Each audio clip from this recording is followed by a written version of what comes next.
Good morning, Rise and Freedom. I'm Austin Peterson. You're watching and listening to the Wake Up America show at wakeupAmericashow.com. Oh, we're halfway there. Living on a prayer. Happy Wednesday. It's hump day. Halfway through the week. How are you feeling today? Nice. Glad the studio audience is up, feeling fit as a fiddle. Got your coffee? Huh? Have you had a little something to eat? Maybe a superfood? Maybe some delicious pancakes? What, you went to McDonald's this morning? Well, you didn't get me any? Please. You know how much I love me some delicious... Have you seen those little, what are they? Not McMuffins, but they've got those sandwich patties in the morning, the breakfast sandwiches that are like a pancake. What do they call those? McGriddles? Oh, my God. This is how you know Austin's getting more fat these days. When I get back from Japan after next week, it's diet time, but not after I enjoy all the delicious Japanese food. Glad to have you here this morning. To all of our friends who like to get up nice and early on the Wake Up America show, we've got some great content, as usual, some top-notch A-list guests with me today. At the top of the show, Ron DeSantis finally fires back at Donald Trump after months of enduring blistering attacks from the former president. The governor of Florida, Ron DeSantis, in a wide-ranging interview with Piers Morgan that is set to air tomorrow night, apparently shows that Ron DeSantis is itching for a fight, not just with Donald Trump, but he says that he can beat Joe Biden, which means he's running, which for some people means, but for Trump supporters, and boy, Trump supporters are out online. They have been on full-blown attack mode against Ron DeSantis for weeks now, I guess months, and Ron DeSantis hasn't fired back until now. I've got some of the clips of that interview, which I managed to grab this morning. I mean, they are literally dropping right now as we speak this morning. So I managed to grab some of the clips that have dropped, and I will play those for you at the top of the show. At 7:20 this morning, I've got another clip for you.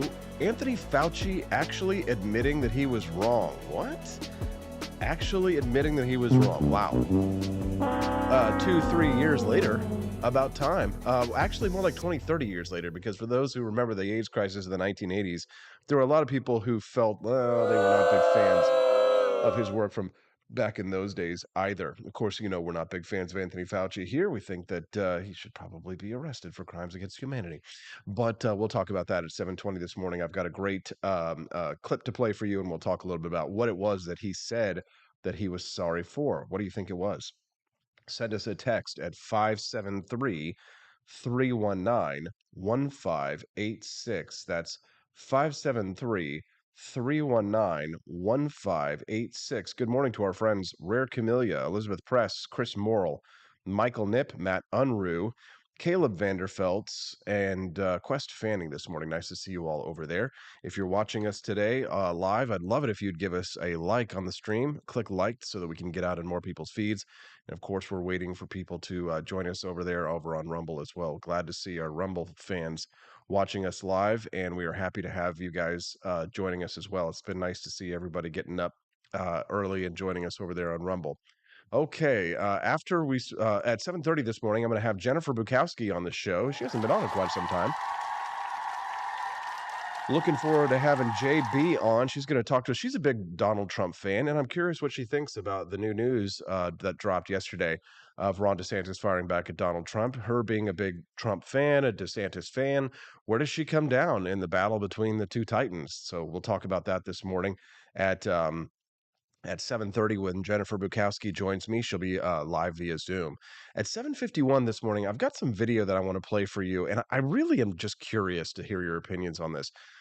The cops got called on these two parents who were playing a game with their kid. Of course, they were posting it on TikTok, and that's, of course, how they got caught. But they had wrapped their kid up in plastic wrap as kind of a joke, and they were just like kind of tossing him around and stuff. Child Protective Services got called and actually took their child away from them. So you know, how it says that little message on plastic bags, do not put this over a child's face. They didn't have it over his face, but he was completely wrapped in plastic wrap. And I mean, obviously it's a stupid prank. And yeah, they're dumb because they posted it on TikTok because, of course everybody's going to watch that and have an opinion on it and tell you that you're wrong and stupid and evil and going to hell. But Child Protective Services? I mean, you know what? Maybe they should be. You know what? I tell you what. If you're a parent and you post your kid on TikTok, call the Child Protective Services. That's what. You're done. If you're a parent and you allow your kid to be on TikTok, I tell you what, there you go. Child Protective Services, you done. How dare you?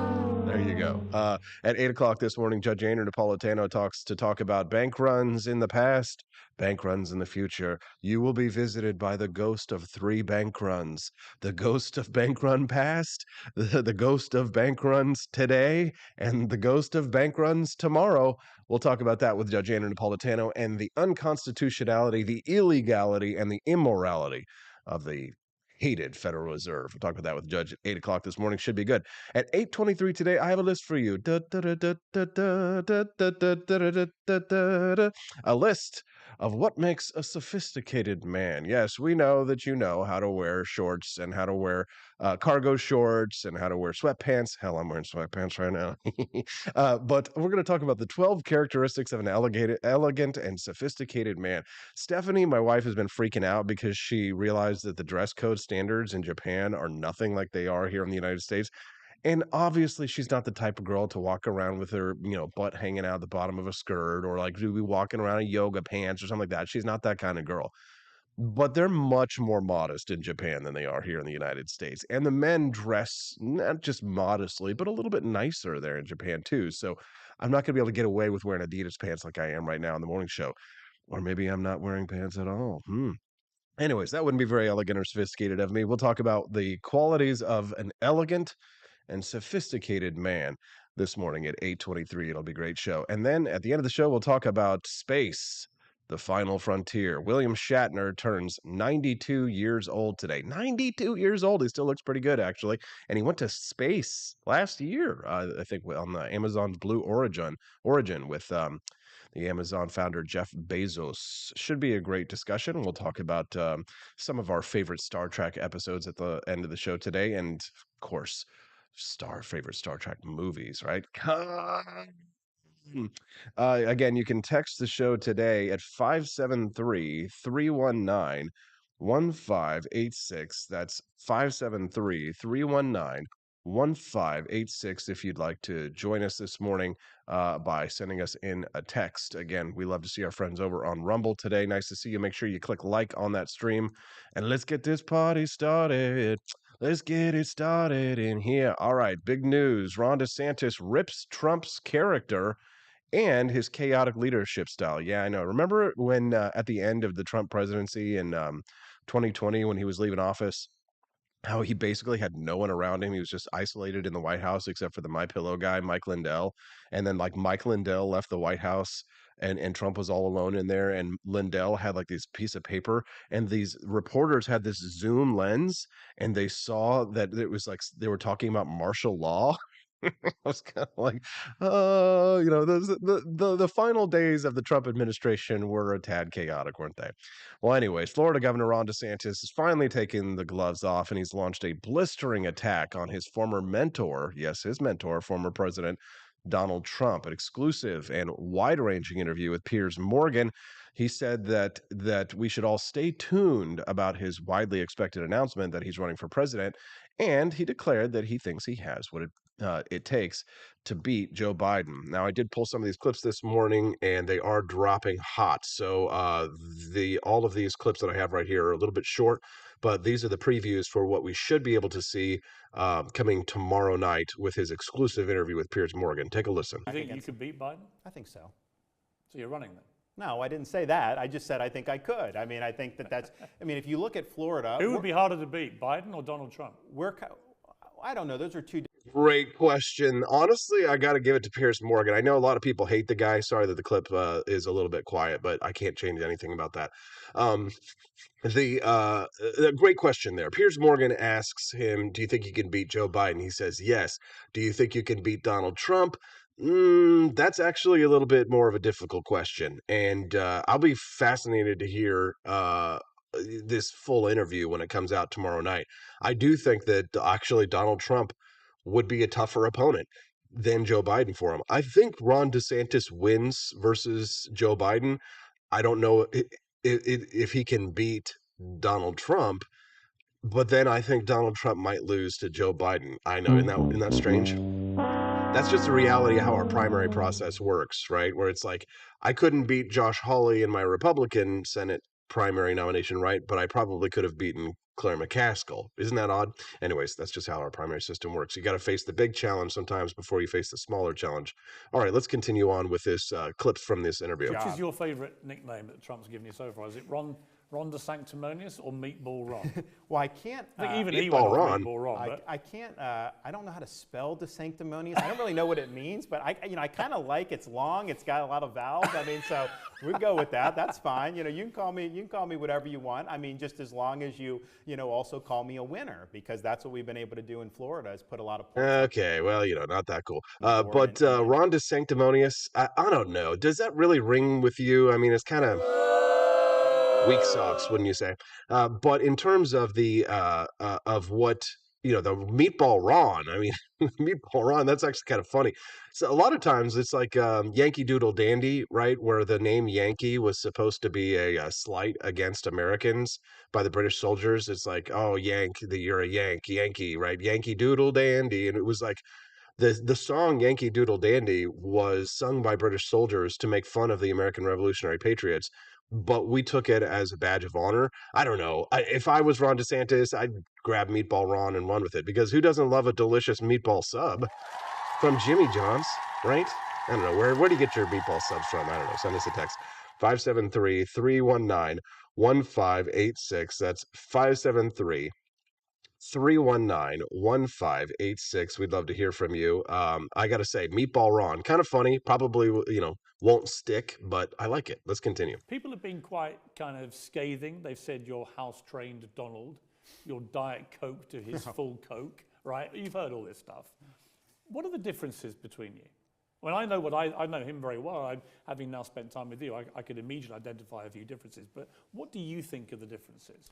Well, I mean, I think there's a few things. I mean, obviously, the approach to COVID was different. I mean, I would have fired somebody like Fauci. I think that he got way too big for his britches, and I think he did a lot of damage. I also think, just in terms of my approach to leadership, I get personnel in the government who have the agenda of the people and share our agenda. If you bring your own agenda in, you're gone. We're just not going to have that. So the way we run the government, I think, is no daily drama, focus on the big picture, and put points on the board. And I think that that's something that's very important. Oh, he hits the nail on the head there. I mean, what is it really that people who, if you liked Donald Trump's policies to a large extent, then a lot of people would say, "Hey, I would like Donald Trump's policies, but I'm not necessarily a big fan of the daily drama," right? Because that's all it was with the Trump administration.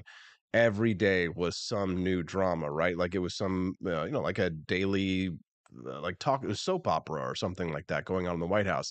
It would be nice to have a Republican president who wasn't necessarily the center of everybody's world. I would love to have a president that didn't constantly want me to have, that I didn't constantly have to be thinking about, that isn't constantly plastered all over the front pages. It would be nice to have a president who is, I'm not saying that they're shy or that they're retiring or anything like that. Obviously, you want somebody who's got some personality and some charisma and some chutzpah.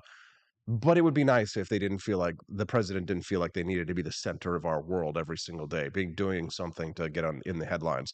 I don't know about you. What do you think about that? Send us a text, 573-319-1586. That's 573-319-1586. I would be curious to hear your thoughts on Ron DeSantis versus Donald Trump. That's Ron DeSantis versus Donald Trump.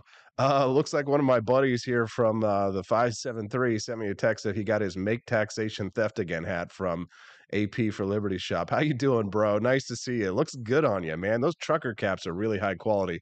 He says he got his hat in the mail yesterday. Wife was impressed, to say the least. Gonna sport the hat all summer. Nice. Good for you, man.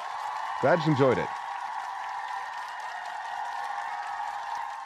Aaron sends over on the chat says that Trump trying to slash DeSantis's political throat while simultaneously begging his protection from the New York DA is such a beta move. That's hilarious, dude.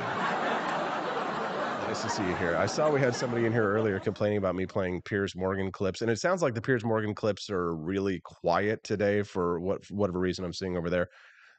There's whenever somebody uploads an audio clip, like they upload it at a certain audio level, so it isn't necessarily going to play. And because I grabbed those at the last minute, guys, because they're just now dropping, I can't always adjust for quality on those. So apologize for that. I'll try and do better next time.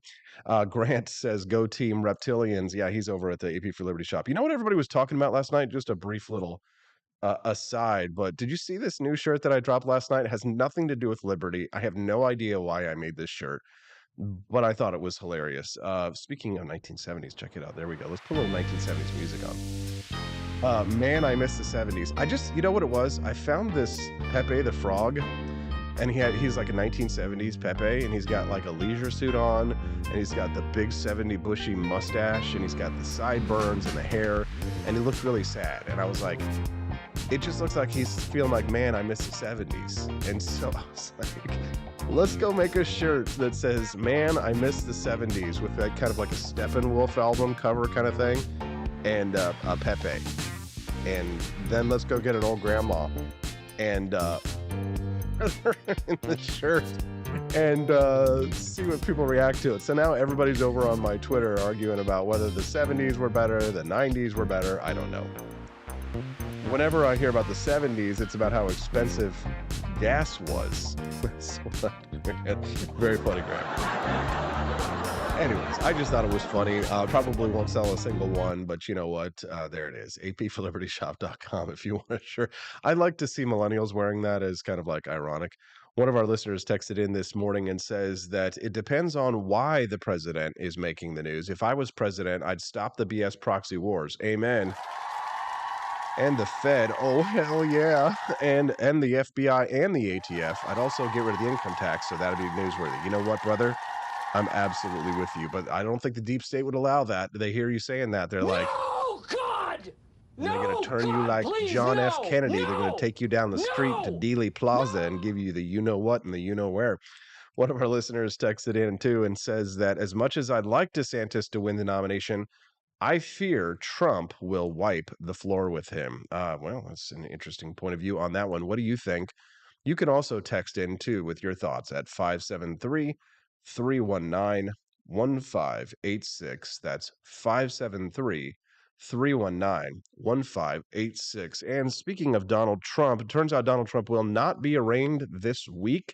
The former president is expected to be indicted, looks like today, and his Secret Service will make plans for his surrender and appearance in New York court next week. So no arraignment this week. Trump is expected to be indicted today. Then the DA reaches out. All 36,000 NYPD uniform officers are in uniform and on notice for deployment after Trump called for his supporters to protest his imminent indictment. And we all know how that worked last time. It worked great. It was totally fine. It was just a nice little sightseeing tour at the Capitol that they all went. It was mostly peaceful. Let's be honest. It was mostly peaceful, right? At least by the left standards. So here's my question for you. And I honestly have no idea. My wife and I were talking about this last night, kind of having a discussion about this. How do you arrest the President of the United States and then the Secret Service is with him? Does the Secret Service have to get arrested too? Can the Secret Service take their machine guns into the jail with them? And if the Secret Service doesn't get arrested, do they stand outside the jail cell while waiting for the president to be released? And if the Secret Service is standing outside the jail cell with their machine guns, does that mean that the local NYPD is not going to disarm the Secret Service? Because I'm pretty sure they have a rule against anybody carrying guns into the facility. They must have some rule that allows federal officials to do so. But wouldn't you think that this DA from Manhattan is definitely going to try and disarm Trump's Secret Service or prevent them from going in there with him? This has the possibility of turning into an absolute nightmare, worse than January 6th, worse than January 6th, worse than 9/11, worse than 100,000 9/11s. Can we be any more hyperbolic here? I don't think so. Rare Camellia over in the live stream, she's weighing in on this topic. She says, let's not forget about the red wave that wasn't. What are you talking about, Camellia? She says, in Trump's endorsement record was pretty abysmal. The silent majority is the middle this time, and they're done with Trump. Are they done with Trump, Camellia, or are you just saying they're done with Trump? Who knows? Who knows? Maybe the red wave was all Mike Pence's fault. Yeah, it was Mike Pence's fault that the red wave didn't materialize, and all of Trump's enemies, they were the ones because they were colluding against him, and that's why the red wave never materialized. Trumpers then, you can't arrest a sitting president. Trumpers now, you can arrest a former president or someone who might be president again. Well, here's the thing. I know that unless you're like a really hardcore libertarian like myself, shouldn't more presidents be arrested? But not for the reasons that Donald Trump is being arrested. I mean, Donald Trump is being arrested because, and Judge Knapp actually explained this really well the other day on the show, if you missed it, on Monday, that the reason why he's being arrested is because they are alleging that he used corporate money to pay Stormy Daniels, the porn star, a hush money in order to help his campaign. Now, Donald Trump is going to argue that he paid, using corporate funds, he paid Stormy Daniels, the porn star, money in order to protect his family and so that his wife wouldn't find out. So now the whole investigation has to go out and try and prove that Donald Trump used corporate funds for essentially what was a campaign donation, because it's a violation of federal election laws to use corporate money to pay for something that helps to get you elected in that way, right? Because there's campaign donation limits. And so that's what the Manhattan DA is alleging.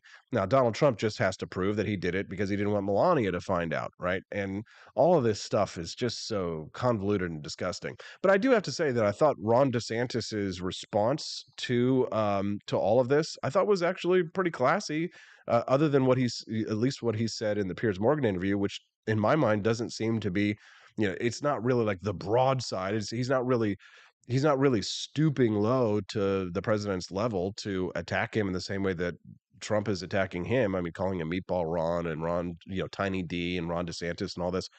But I thought that Ron DeSantis's quotes here, which I'll read, I don't know what goes into paying hush money to a porn star to secure silence over some type of alleged affair. Beautiful. Honestly, I think that's, I mean, I know that all out there in Trump world right now, they're like, how dare you? But I mean, what did you expect him to say?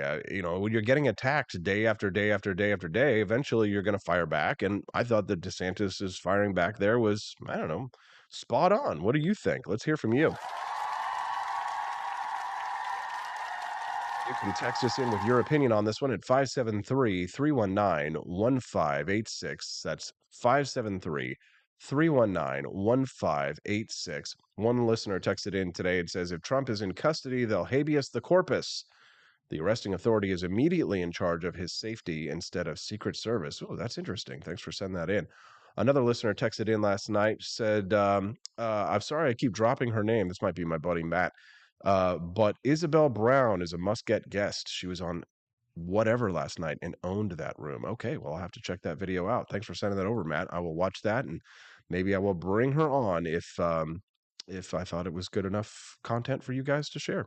All right, so here's the dealio. I'm going to go get my friend Jennifer Bukowski, and she's going to weigh in on this, okay? Yeah. So I go to a commercial break, and while I go to the commercial break, what do? You go to apforlibertyshop.com, and you hang out, and you buy some merchandise from the store, and I'll be back in 5 minutes. Jennifer Bukowski will be with me, and she'll weigh in on this with her expert opinion as a criminal defense attorney. She can talk about the Trump arrest as well. We'll be back with more on the Wake Up America Show at wakeupAmericaShow.com.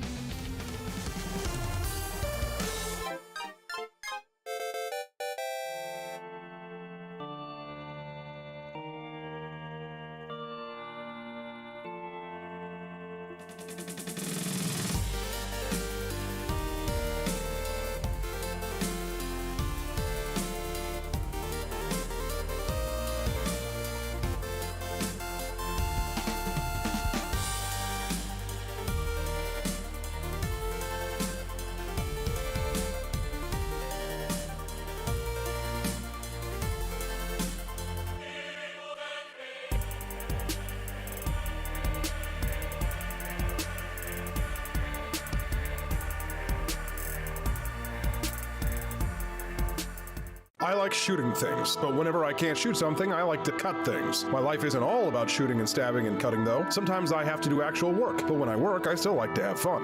And there's nothing less fun than trying to cut with a crappy knife. Thankfully, from the ancient sect of Christian knights, who also loved cutting and stabbing, comes a new implement that has received my personal blessing, the Templar knife. Like the ancient sword of Excalibur, you don't choose a Templar knife, it chooses you. You just decide what kind you want on the website first, however, and then order it online, and then it chooses you. The Templar knife comes in a variety of shapes. As a man of culture and taste, I have decided I will never use a terrible knife again. And thanks to the inspiration provided by this excellent product, I have decided to launch a new crusade against anyone using less than superior knives. Join me, brothers and sisters, by visiting uppercuttactical.com/pages/Templar-knives. That's a lot of slashes. For that, you'll need a Templar knife. For 10% off, use code AP for Liberty and join me in a quest for glory, for liberty, for Christendom, for the Templar knife. Get yours today. Fire.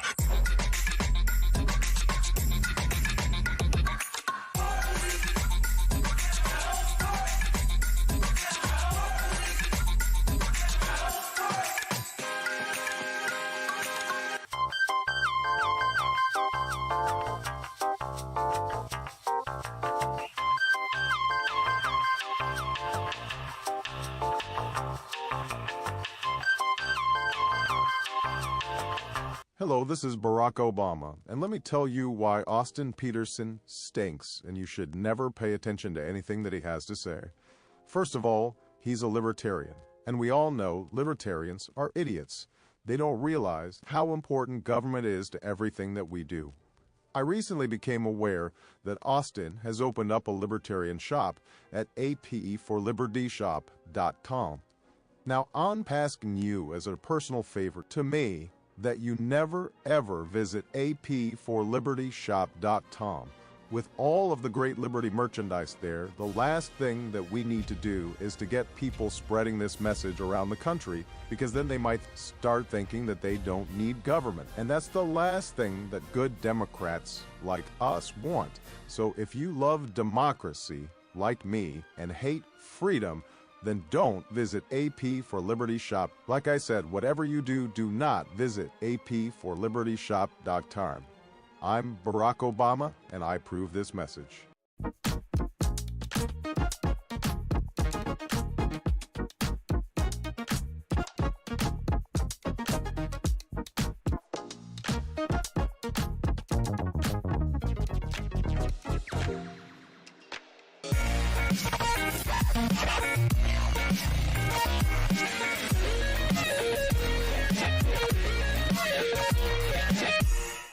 When I was in foster care, I never knew when I would have to move, so I always had my suitcase ready to go. Then one day, I was adopted. My new parents opened their hearts and home to me.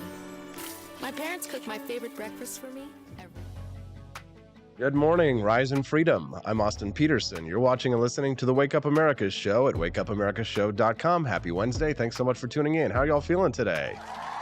Good, good. Well, the studio audience is in a great mood. Hope all our live streamers out there who are listening in are doing well. Make sure that you click like on that stream to help us spread the message of economic freedom and personal liberty. You know, you get the best content on the Wake Up America show. Don't you want to share it with all of your friends and family? I'll tell you what, the messages of economic freedom and personal liberty are best served with friends. Joining me now is a friend of mine. Her name is Jennifer Bukowski. She's a criminal defense attorney, and she's joining us live right now. Good morning, Jen. Thanks so much for joining us on the program today. Good morning, Austin. Thanks for having me. Thanks so much for joining us. So I'm going to keep everybody in suspense because I've been kind of warming them up today to kind of find out where you're at on this whole DeSantis-Trump feud. So we're going to keep them in suspense for a couple of minutes. And let's start with a little bit more of the hard news, Jen, and give us your take on this Manhattan DA, Alvin Bragg, calling for the arrest, essentially indicting Donald Trump for payments that he made to a former lover, porn star, whatever it is. Do you think these charges stick, or is this something that Trump can easily beat? What are your thoughts? What are your thoughts as an attorney? As an attorney, I think it's a complete stretch to try to come up with a way to evade the statute of limitations by using a conspiracy for campaign finance laws for these hush money payments. This is a matter that's been looked into by the Department of Justice. It was looked into by DA Bragg's predecessor. And I think that it is a completely political prosecution by a man who's ignoring crimes in his own jurisdiction that are happening to ordinary Americans every single day. And these crimes, those are the victims of this, because all of this guy's time and energy are being focused on Trump and whether the Secret Service will surrender him and yada, yada, yada. And instead of doing his job, which is make the people of New York safer. So, I mean, I was just curious. My wife and I were talking about this yesterday. How does that work? Does the Secret Service have to just like leave him in the jail cell? Do they go in there with him? I mean, are they in a jail cell sitting there with the president? I mean, how does that work? It's unprecedented, but I really doubt that even Alvin Bragg anticipates holding him, detaining him for trial. Like at most, I would see them booking him and making him post a bond and letting him go. After all, this is not flight risk. Everyone knows Donald Trump. He's got Secret Service detailing him. He's well known throughout the country, and he doesn't have a violent criminal history, so there's no real reason to put him in a jail cell for pretrial. Good to know. If you're just tuning in to the Wake Up America show, I'm your host, Austin Peterson. I'm speaking to my friend Jennifer Bukowski. She's a criminal defense attorney and a lover of liberty herself. All right, so you and I were both kind of shocked when we saw that Ron DeSantis finally fired back at Donald Trump after weeks, months of blistering attacks. Donald Trump's supporters have been coming out online, just going after Ron DeSantis and anybody who isn't absolutely committed to Donald Trump as the next Republican nominee for president of the United States. So what was your reaction when you read the interview, or at least the transcript, the notes of what we have from the interview that DeSantis did with Piers Morgan that's slated to appear tomorrow night? Well, I was eyebrows raised, right? Like, here is something new. He has been very tempered in his comments up until now. The thing that made all the Trump people freak out before this was him merely saying, I don't have enough facts yet. It's just rumors swirling that there's going to be an indictment. So it's premature for me to say whether or if I'll do anything about the situation of Trump being in Florida and some sort of extradition. I mean, Trump's in New York now, so that was all moot. And that was all some sort of like, I don't know, a red herring to get people to think that DeSantis had anything to say one way or the other about the situation and make it kind of his problem as well. But it must have tipped him over the edge because, like you said, Piers Morgan, it came out in the New York Post yesterday, he sent it to me, that if I run for president, I'll beat Biden and how he will, and that he's more tempered and he has the temper for the presidency. He will bring people in, that there won't be so many leaks, and that they will be focused on putting points on the board every day.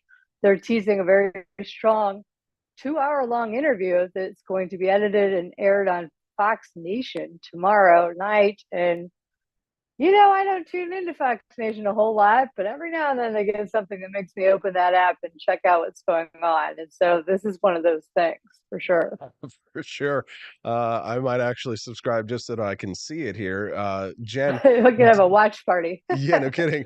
Jen, do you agree with Ron DeSantis? One, that he could beat Biden, but two, do you think he could beat Trump? I do. I think he has room to grow. Now, Donald Trump can take a punch. Okay. So Ron DeSantis is going to have to mete out more than just this kind of stuff. But I think that he will present an option to the American people that he has a lot of name ID to catch up on. But as they go through the primary process, he could win over a significant chunk of voters. Ironically, I don't know if arresting Trump is going to do DeSantis any favors, because I think it's going to, whip up his base in a fury. Heck, when they were raiding Mar-a-Lago, I was like, okay, run again, Donald Trump. That's my initial reaction, because it's like they're going after him, they're going after his people. And so, but is that really a reason to vote for him? At the end of the day, the American people get to decide that. But I will say, though, that Ron DeSantis has this image like the perfect father, the perfect family man with his beautiful wife and 3 young children. And Like Donald Trump doesn't. So if you have dirt with Stormy Daniels or whatever, it's not really going to affect the guy. Whereas if Donald Trump, as he implies, has more personal dirt on DeSantis, I think that that does more damage because he's got that choir boy, Eagle Scout type persona that he is relying on. Makes a lot of sense. If you're just tuning in to the Wake Up America show, good morning. I'm your host, Austin Peterson. I'm speaking to my friend Jennifer Bukowski. She is a criminal defense attorney and a friend of liberty herself. You can text the show today at 573-319-1586 with your thoughts on this. Again, that number is 573-319-1586. So Ron DeSantis, let's just assume that he's running for president. JB, he gets into the race. He's battling with Donald Trump for a kind of front runner status. Is there any room at all for Nikki Haley's or Vivek Ramaswamy's? Or I mean, like, do these two guys just completely suck the air out of the room? Because honestly, I kind of like Kristi Noem. She's been talked about, but nobody seems to want to talk about these other people, do they?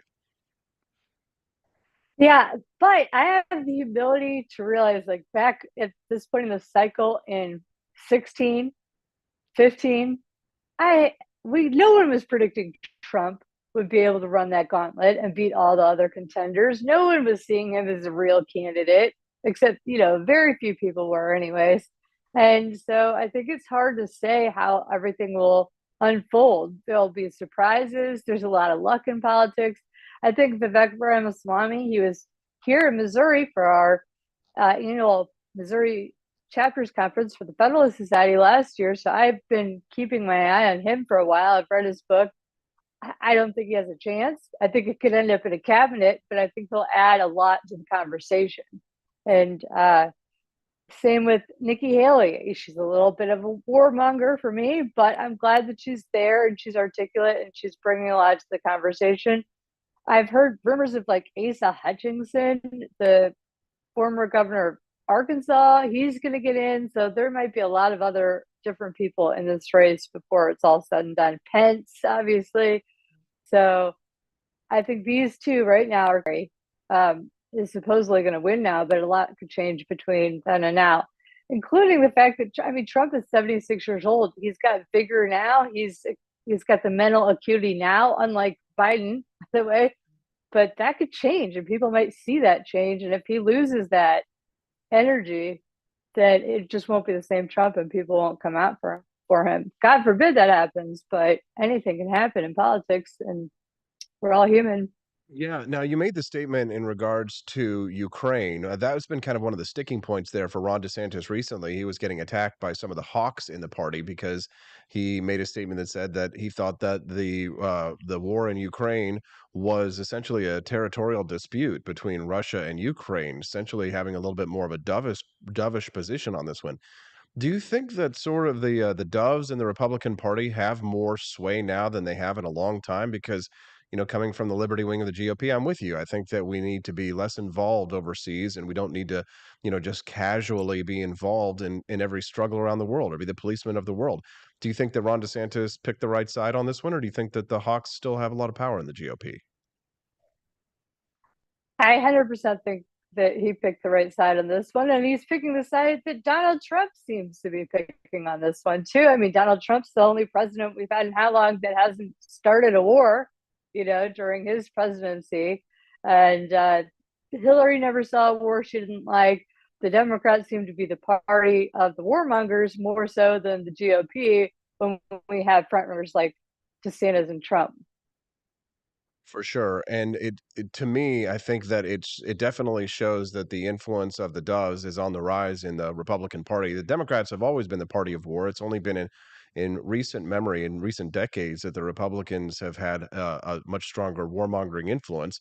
I think people really got confused during the Bush years, and with Iraq and Afghanistan, the Republicans were the party of war. But let's be honest. The war party is really kind of a uniparty in such a way. But in regards to like the overall ideology of the Republican Party, I'm very interested in the just this question of the populist politics of the GOP, which really has turned very much against free markets, Jen. I saw last weekend you were hanging out with our friends at Reason Magazine, and back in the days of Ron Paul and the Tea Party and Rand Paul when he was, just running for Senate at the time, our ideas, our economic ideas of, I guess what you'd call laissez-faire or classical liberalism were really on the rise. But with the rise of Donald Trump and this new populist movement, the GOP has very soundly, resoundingly turned against our ideas and belief in things like international free trade, right? Like you and I might be considered globalists for thinking that, not believing in international government, but in believing in international free trade and believing in Yeah. limited government. I mean, what has been your sort of like your thoughts as the Trump movement has taken over the GOP and this turning, a back on free markets?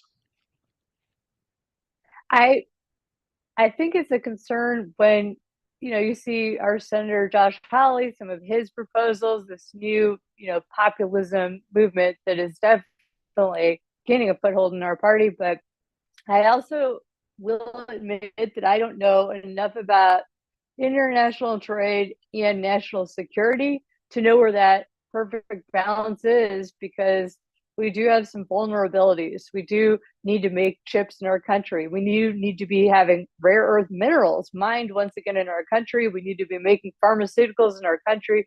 And we need to be making sure things like China doesn't have cameras in all of our police stations in the country. So there are some restrictions.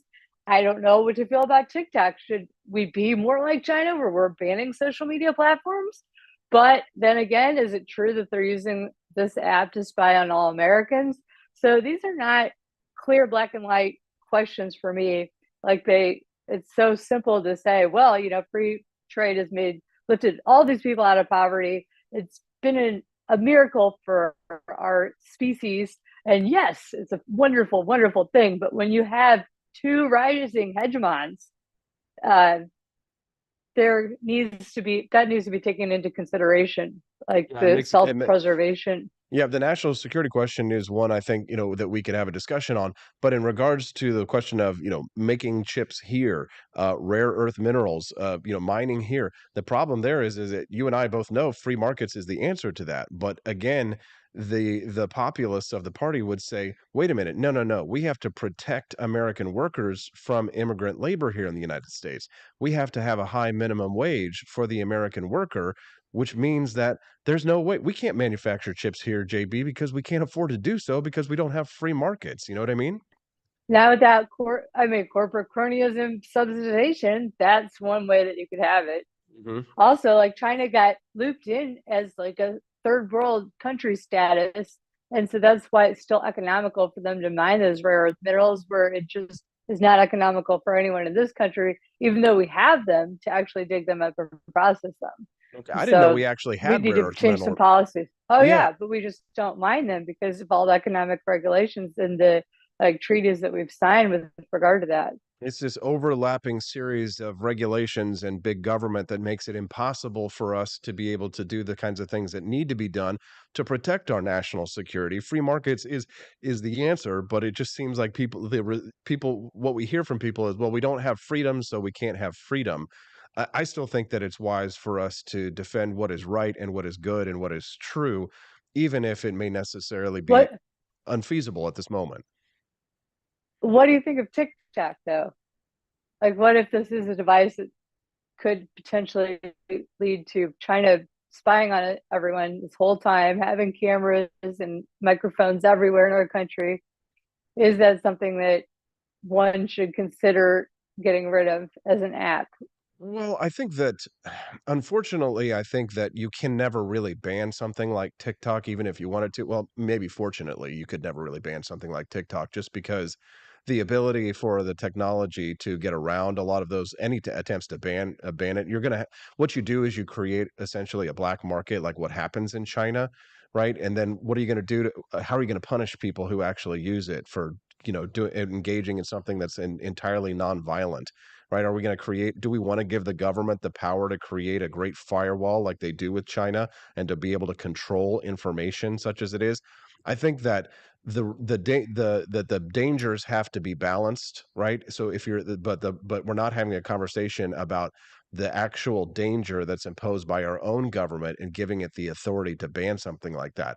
Because today it's to ban TikTok from China. Tomorrow it's to ban Mark Zuckerberg because of whatever reason, right? So I think that you probably get yourself into more trouble by starting something like that than the dangers of national security. We have a cultural problem here in the United States and a social problem and a social contagion that exists. And that is something that is a battle that has to be fought through our culture here in the United States. I don't think that the government is the best tool to fix something like that. That's just my opinion. What about you? Yeah, I'm tired of politicians on both sides calling for banning things as the answer to every problem. Less freedom is not the answer to every problem, but that seems to be their go-to move. And so it's with extreme skepticism that I view any sort of solution being less freedom for employers, for citizens, or anyone else. Your friend Quest Fanning over the live stream sent us a super chat and says, let's bring back the TPP. I tend to agree with you, Quest.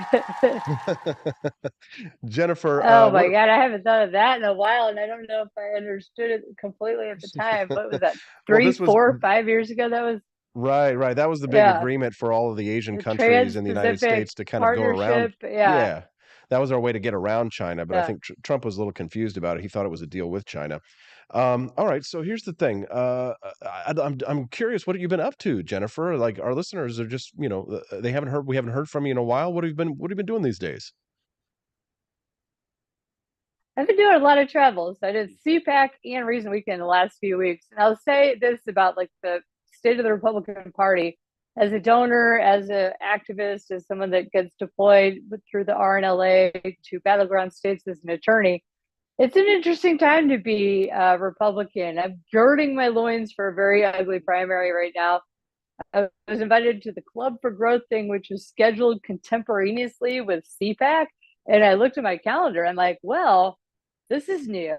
This is a big fracture. This is going to draw a lot of the people that normally would attend CPAC, the donors and the politicians down to Florida for CPAC or for Club instead of at CPAC. And so there was a lot of chatter about the waning influence of CPAC and that whole crew, which is really a very Trump loyal set of people now instead of just everyone. It used to be, like Rand or Ron Paul would win the straw poll. It was a very diverse set of, the very active people in the party. And now it seems to be more of a Trump base. So I think that that alone signaled like, yeah, there's about to be a big schism in the party. Well, that's kind of a shame just because there were people at DeSantis hats down there, and he hasn't even announced yet. For sure. Well, I hope that we can get back to something like the old Tea Party days when we all had a very big tent and libertarians were welcome in the GOP. But now it just seems like it just keeps getting smaller and smaller. Sure. I agree with you, Jen. Jennifer, where can people find out more about your work and follow you online? Please follow me on Twitter at Esquire on Fire, ESQ on Fire. That's great. Esquire on Fire, ESQ on Fire. That's our friend Jennifer Bukowski, a great friend of liberty, a criminal defense attorney, one of the biggest movers and shakers in politics in the state of Missouri. Thank you for your time, Jennifer. We appreciate you. Thanks, Austin. Anytime. Thank you. Have a nice day. Did you like Jennifer? Send us a text, 573-319-1586. That's 573-319-1586. I want to talk to you today, before I talk to the judge, about the financial situation, about my friends over at Lear Capital who have got a gold and silver information packet waiting for you with your name on it. Okay, it doesn't have your name on it yet, but it will when they send it to you, because you're going to go to learaustin.com today and find out more about how to secure your family's financial future. Listen, a lot of people have been kind of hemming and hawing and back and forth and how, what's going on with the economy, what's going to happen now. The bank runs that occurred last week look to be a sign of what's to come. I'm reading the news this morning, and it looks like there might be more on the future. Yeah, we don't have a stable economy just yet, and we don't know how long this is going to last. Ask yourself this: why are central banks around the world stockpiling gold? What do they know that you don't? If you're not at least stacking away a few bars here or there, a few coins here or there, or at least taking a little portion of your retirement and investing it into gold and silver, then you're probably not making one of the smartest money decisions you could be making for your financial future. Again, we're not talking about a get-rich-quick scheme here. We're not talking about an investment that you're going to say, oh, I'm going to do this and it's going to be like Microsoft or Amazon one day. We're talking about laying the foundation for your portfolio. Maybe you don't have a portfolio. Well, guess what? Start today. Build your portfolio. What is the Bible quote? Build your house upon the rock, if you will, and make that rock gold or silver with my friends over at Lear Capital. Give them a call today. 1-800-885-2175. That's 1-800-885-2175. They're going to send you a free informational packet about gold and silver. If you've got that phone anxiety, don't worry. You can go to learaustin.com. That's LearAustin.com. If you give them a call today, will you do me a favor? Say thanks for sponsoring the Wake Up America show, because their sponsorship goes a long way in helping to keep us in business, to keep the cameras rolling, to keep the lights on, to keep the heat running. We don't run it during the show. We actually freeze ourselves off because it's too loud, but it does keep the heat running when we're not live. So do us a favor and visit our friends over at LearAustin.com. Tell them Austin Peterson sent you. Give them a call at 1-800-885-2175. Tell them that Austin Peterson sent you, and thank you for supporting the Wake Up America show. Appreciate you very much. Hope you guys will enjoy. Okay, what we got going on today? All right, so this was, speaking of TikTok, here we go. If TikTok should be banned, it should be because of parents like these. Two parents lost their custody of their child when the cops knocked at their door. The Child Protective Services came, showed up, and took their son because they've posted a video of what the mother says of their husband and son playing. This is how this influencer, Savannah Glenben, explained in her most recent video, where she kind of, addressed this backlash that she has faced in the last 48 hours related to a video that she posted of her child on TikTok, where she wrapped her child up in plastic. Okay, so maybe she did need to have her child taken away. Here she is. Take a listen. We're dealing with a situation where Gunnar has been taken from us until CPS can evaluate our home. Because I posted a video of my husband and son playing. Believe I can touch the sky. I think about it every night and day. That video was construed in a way as to people thinking that we were abusing our child.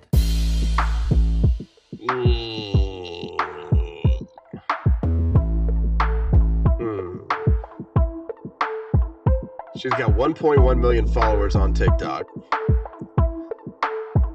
Posted a video of her son wrapped in plastic wrap.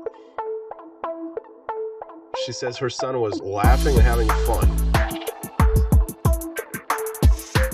She did say that the CPS finally returned her son and that she's no longer being investigated for wrongdoing. So what do you think? Do you think that the cops went a little bit too far on this one?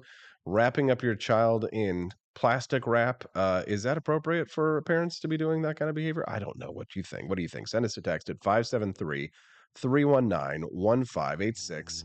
That is the line, the number. All right, so we went really long with that interview. So guess what? It's time for Judge Napolitano. Let's talk to him about bank runs past, present, and future. We'll go get Judge Napolitano for his second appearance this week. It's double big brain time. We got the left brain, we got the right brain. You put the left brain in, you take the right brain out. No, let's keep them both together at the same time, both hemispheres. We'll be back with more to talk about the state of our economy with the judge at Wake Up America Show, at wakeupamericashow.com. Want an engaging website to boost your business? You're just a click away from 5-star Fiverr talent. Hundreds of freelancer skills like web design. Head to Fiverr.com today and get something started. American conservatism is distinct, like America is distinct from the United Kingdom. American conservatism's roots comes out of the Wild West, out of pioneerism. The difference between American conservatives and European conservatives is that Americans are cowboys. We are that God, guns, gold, and girls. It's wild here, and we should stay that way. We shouldn't allow a European version of conservatism to come and infect us here. We like it wide open spaces here, deep in the heart of Texas and all that.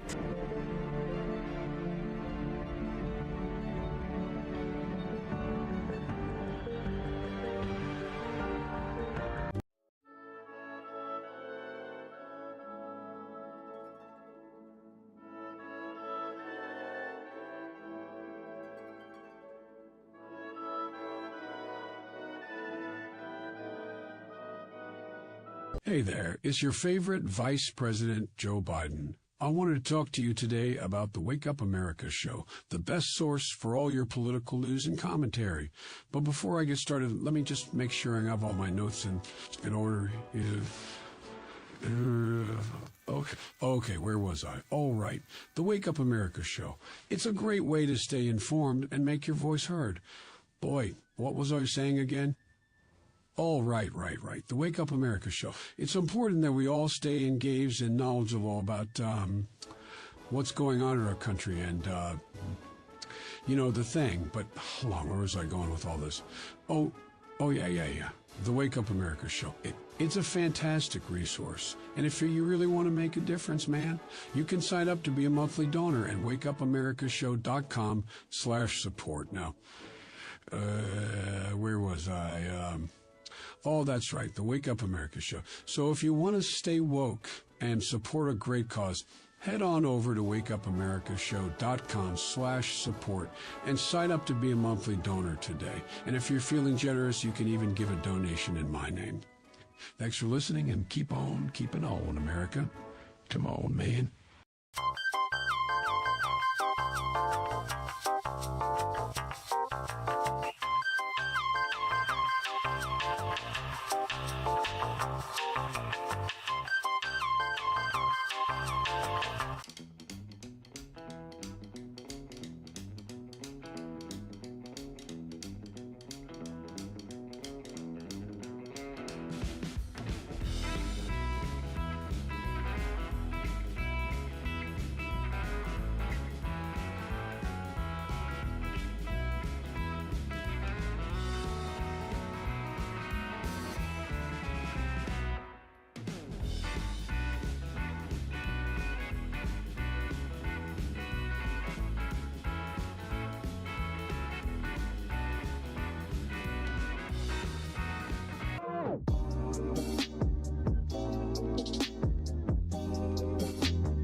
George. Thank you for watching the Wake Up America show with my dad. Today, I'd like to share with you 3 reasons why you should visit Dad's online store at apforlibertyshop.com. Number 1, you can get exclusive freedom-loving merch designed by AP himself or me mum, Steffi. Liberty Laura has made some designs as well, and blimey, they are great. Number 2, most of these products are so wicked that they aren't even allowed to be advertised on Facebook or Instagram. Modern machine guns and a proper keychain. Plus, our Grover Cleveland t-shirt is so spicy apparently that leftists on Facebook specifically banned it from appearing on the website. Number 3, you're supporting liberty lovers just like you. Spend your money where you earn it, and you help me pups build a community that supports what you believe. Bloody hell, this commercial is running too long. Gotta run. Bye now. Don't forget to visit apforlibertyshop.com. That's apforlibertyshop.com.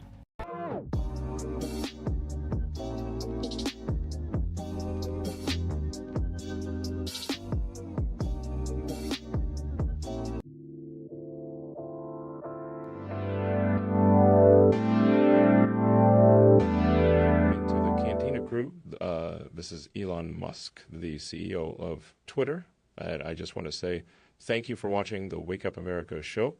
I've decided that Austin Peterson will be the new CEO of Twitter.com, effective immediately. First thing to do, though, is I've got to go and blast off into space. If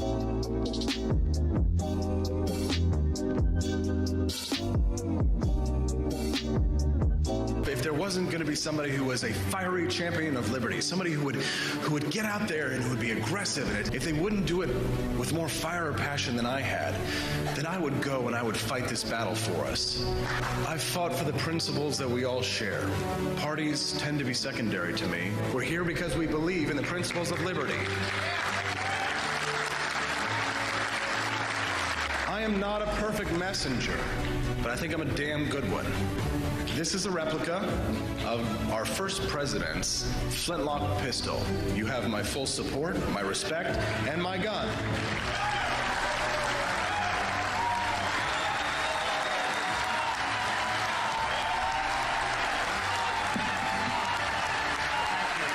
I think that at the heart of my philosophy.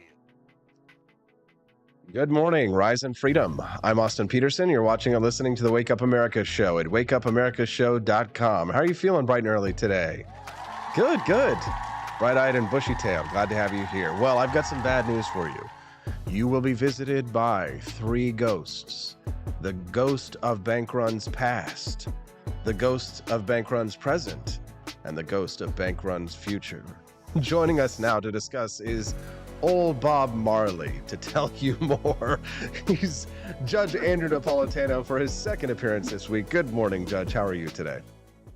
It's a pleasure to be with you, Austin. And I'm a big fan of that novel, A Christmas Carol by Charles Dickens. Even though it's March and almost Easter, it's always relevant. It certainly is in light of the current economic crisis that we are facing, Judge. Your weekly column at judgenap.com this week takes on the power of the most probably a powerful, an institution more powerful than the presidency itself. And that is the central bank, the creature from Jekyll Island, of whom many people are pointing fingers at this week, saying they are the ones to blame for this financial crisis. The San Francisco Federal Reserve chief failing to point any blame at themselves or say, oh, this isn't our fault. We couldn't have seen what was happening coming at the Silicon Valley Bank. They had plenty of notice and warning, Judge. Do you agree that the Federal Reserve can take the brunt of a lot of the blame for this crisis? Well, the Federal Reserve is at the root of almost every financial crisis because central planning is contrary to the free market, and only the free market, the free exchange of goods and services using whatever means you want to effectuate the exchange. If you want to pay me to come on your show in bananas, and I agree to accept bananas as the payment, we should be able to do that. It should be none of the government's business. But in a totalitarian society where the government demands that we use its cash, its created money as the means for exchange, and when that money has no intrinsic value, when that money has no commodities backing it up, and when the government can just flood that money into the marketplace in order to stop some bleeding that it has caused, it decreases the value of everything we own. And when the government does that, it's taking property without due process. Not only is it not authorized by the Constitution, it's expressly unauthorized by the Constitution. There should be no central bank in the United States. There should be no federal regulators. The regulators should be, you hire your own insurance company. I'm going to put $1 million in this bank. I want you to insure it for me. And the insurance company does due diligence for you, and the federal government has nothing to do with it. And you pay the insurance company a fee, and then you negotiate with the bank as to what the interest they will pay you, because interest is rent on other people's money. So they're renting your money. They should pay you interest, and that rent is negotiable based on supply and demand. We don't have that in this country. We have unelected, appointed banker bureaucrats flooding the market with worthless cash and deciding what interest rates should be. It should be no surprise when bankruptcies occur.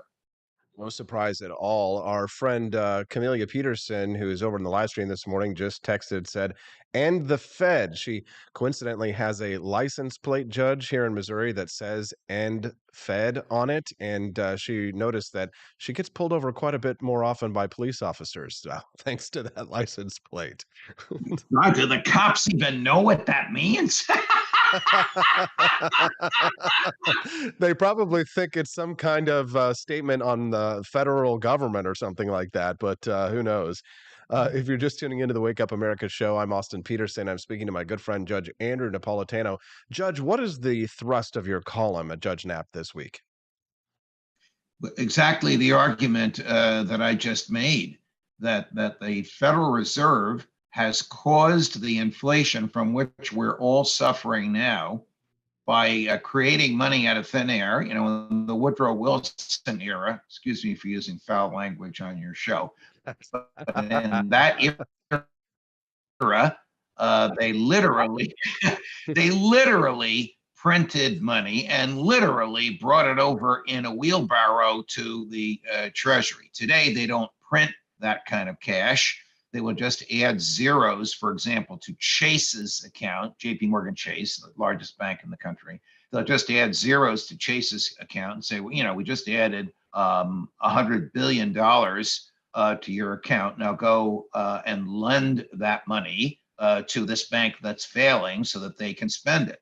Well, the depositors will get their money, but so will the money supply. And as the money supply increases, that causes prices to go up. So the Federal Reserve has caused the inflation. Now the Federal Reserve wants to dial back the inflation by increasing interest rates. And that, of course, makes long bonds, Treasury bonds that were bought at 0 or half a point, for which the government was selling them, because that's what the Fed told them to sell them. Those things now are worth half of what they used to be worth, because the bonds today are worth 3 times what they're worth, because this has nothing to do with supply and demand and nothing to do with the free market. It's all the decisions of bureaucrats in Washington, D.C., whether they're lawyers or economists. They are the self-styled central bankers who want to micromanage our economy and have done a miserable job of doing so. Micromanagement equals less freedom, equals political judgments made in the economic system, equals supply and demand, has nothing to do with prices. You can't change nature. Nature says prices are produced by supply and demand. When the government puts its finger on that scale, somebody suffers. Inflation or bankruptcies, or both. That is good stuff. Let's give the judge an applause in the chat, can we? How about that?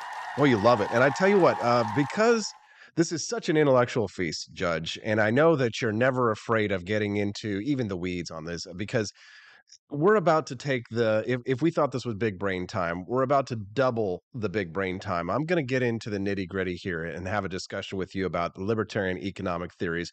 I hope that for those who are listening right now, who this might be the first time they've ever heard some of these theories, will follow along with us and not be too upset that we're getting down into the weeds here, Judge. But something I've always wanted to ask you about and have a conversation about in regards to libertarian economic theory regarding the central bank. There's sort of are two main libertarian schools of thought when it comes to, the central bank. We all agree, it should be abolished. But some libertarians are hard money enthusiasts in that they think that there should be if there is a government, then there should be a gold standard, that the dollar should be fixed to gold, and that will prevent the kind of runaway inflation that we see today. Obviously, we don't live in that world right now. We might like to see a return to that, but it might be a little difficult to go back to it at this point. Now, there's another school of libertarian thought, which is called free banking, which you might be familiar with. This is like what Friedrich Hayek had sort of postulated, this idea of a basket of currencies, or the idea that, it would essentially be anarchic in that banks could create their own currency, could circulate their own currency if they will. They could compete on interest rates, because if we didn't have a Federal Reserve, all of the banks could just, decide, hey, we're going to offer a CD of 5% interest rates based on, the currency that we're using right now. Are you more on the hard money standard side of things, or do you like this idea, the free banking system idea, where banks are completely unregulated, there's no fixed standard, and that all of the banks just compete with their own currencies? Because that's kind of like the argument for the Federal Reserve with the Hamiltonians make. They say we need a Federal Reserve because there were just too many currencies flying around. It was too confusing.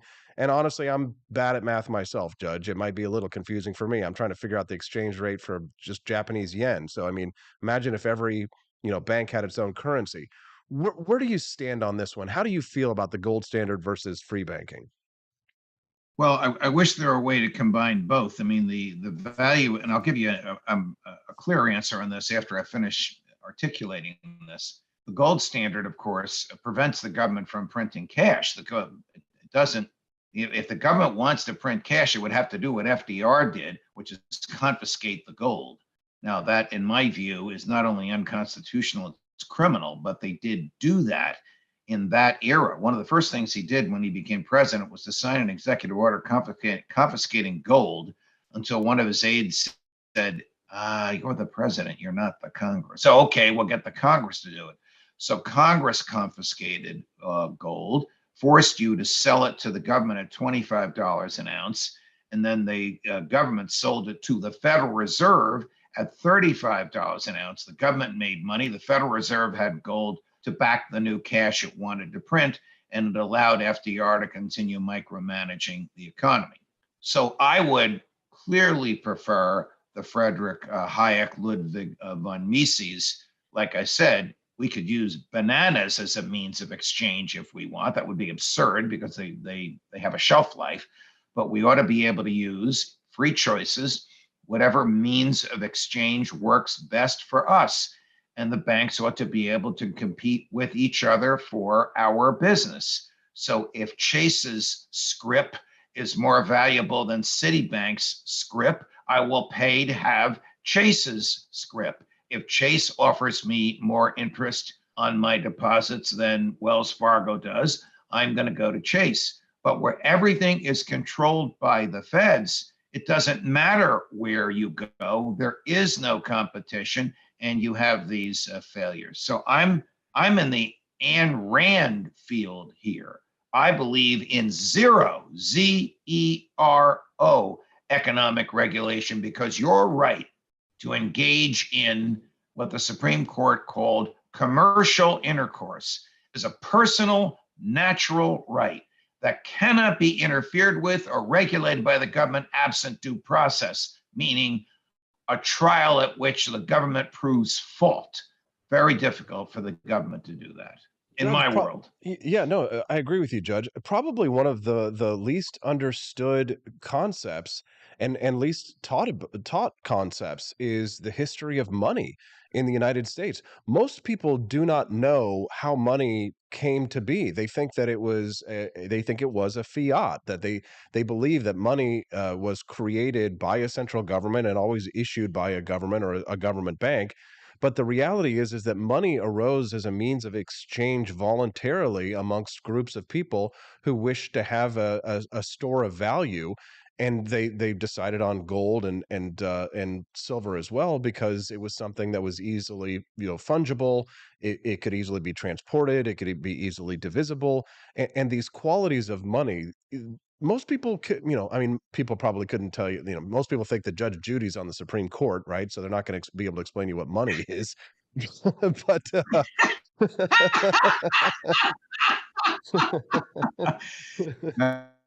sadly, I think you're right. And most people probably don't realize there weren't paper dollars in the United States until the totalitarian Abraham Lincoln, who not only waged war on civilians, first time in the history of the world, not only waged war on the states, defined as treason under the Constitution, but waged war on the value of money by the Legal Tender Act of 1862, which allowed the government to print worthless cash. By the end of the Civil War, the Supreme Court had declared that act unconstitutional. Then the radical Republicans who were running the government in the years after the Civil War, well, they just couldn't exist. The government just couldn't exist if it couldn't create its own money. So as there were vacancies on the Supreme Court, they reduced the membership on the court so that the impeached but acquitted Andrew Johnson could not appoint small government maximum individual liberty people to the court. As soon as Johnson was out of office and Ulysses S. Grant got elected, there were 3 vacancies on the court. The Congress had reduced it from 9 to 7 and then down to 6. Grant came in, they told him who to appoint. He put 3 big government people on the court. They reheard the same case. This only happened this time in American history. They reheard the same case that the prior court had just ruled on 8 years before, and this time it had a different outcome. Paper money is okay. The government can be saved. We're off to the races. The money is valueless. Now, if you're just tuning into the Wake Up America show, I'm Austin Peterson. I'm speaking to my good friend, Judge Andrew Napolitano. We're speaking about central banking, currency, bank runs, and the economy. Judge, the argument that the Hamiltonians made back in the early days of the American Revolution was that by having a strong central currency that was debt-based, it would make countries who borrow from the United States more beholden to the United States, and therefore to create the United States as an economic powerhouse. By having a debt-backed currency, the United States becomes, essentially a lender, and therefore, has led to a system today where the United States has the reserve currency of the world. Now, the Hamiltonians of the world now argue that we should take that a step further and have a single central currency that is a global currency, one that could be used for international trade between China and the United States rather than an American-based petrodollar.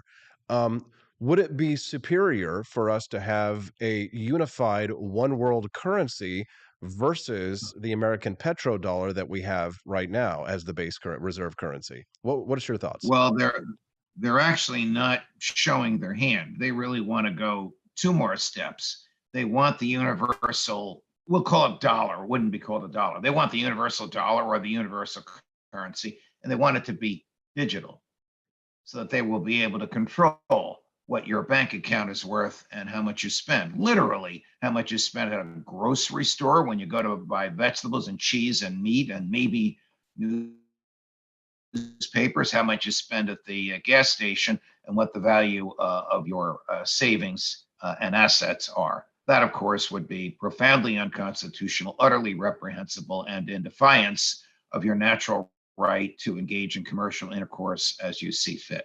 I can't blame all this on Hamilton. He's been dead, thanks to Aaron Burr, for a long time. But this is part of the same mentality that the government knows best, which, of course, history has taught us the government knows least, particularly when it comes to central planning. How well did all that fascist central planning work in Europe in the last century? Come on. If anything is demonstrably true and beyond dispute, it's that central economic planning leads to poverty and ruination and not to prosperity and freedom. The United Kingdom decided to leave the European Union and to go their own way and to restore their own British pound and to claim British sovereignty over their currency. If we're to have a world of separate nations, if we're to have a world where where we're not unified in such like the European Union has attempted to do, they believe that the euro was a good standard in order to facilitate trade amongst those nations. But is the United States served better by maintaining a petrodollar in order to ensure that any trade that's done in oil is done in dollars? I mean, that does serve our national interest to an extent. Wouldn't you agree? Well, it does serve our national interest when oil is traded in dollars, but it does not serve our national interest, whatever the national interest is. I mean, to me, the individual is sovereign. I mean, is the national interest what the GDP is? That's for economists only. People themselves know if eggs cost twice this week what they used to cost last week, And if the money I have in my bank account buys half today what it used to buy yesterday, the national interest is nothing but the aggregate of those sad numbers.